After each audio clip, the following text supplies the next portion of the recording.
ఓం తత్సతు శ్రీ గురుభ్యో నమః.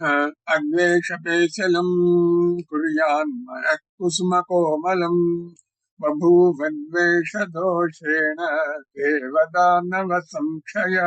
ఇది క్షమేంద్ర మహాకవి వ్రాసిన చారుచర్యలోని వీటి శ్లోకము. దీనికి గురుదేవులు ఆంధ్రవ్యాస ఏలూరిపాటి అనంతరామయ్య గారు వ్రాసిన పద్యానువాదం ఇది.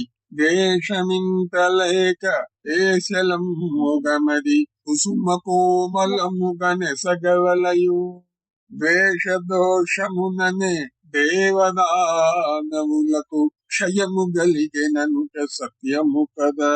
ద్వేషంతో గుండె బండబారుతుంది.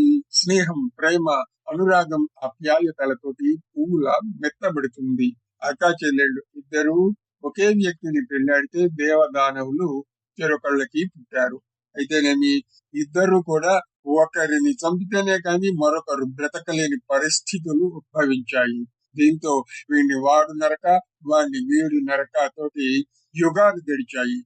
సాక్షాత్తు విష్ణుమూర్తియే ప్రత్యక్షమై వారిద్దరి మధ్య సయోధ్య కుదర్చాలని ప్రయత్నించినా అది సాధ్యం కాలేదు. కనుక ద్వేషం మనస్సులో పుడితే అది నాశనం వరకు వెళుతుంది. మరొక సంగతి ఏంటనంటే, హృదయంలో ఒకరి పట్ల పుట్టిన ద్వేషం అది ఒకరితోటి ఆగదు.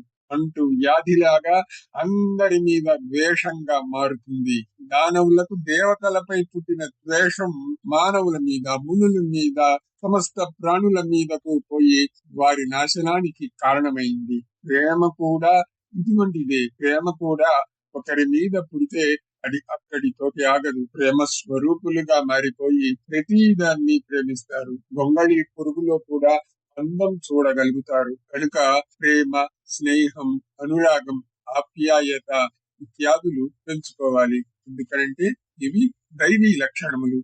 ద్వేషం, పగ, ప్రతీకారం ఇటువంటివి రాక్షస గుణములు.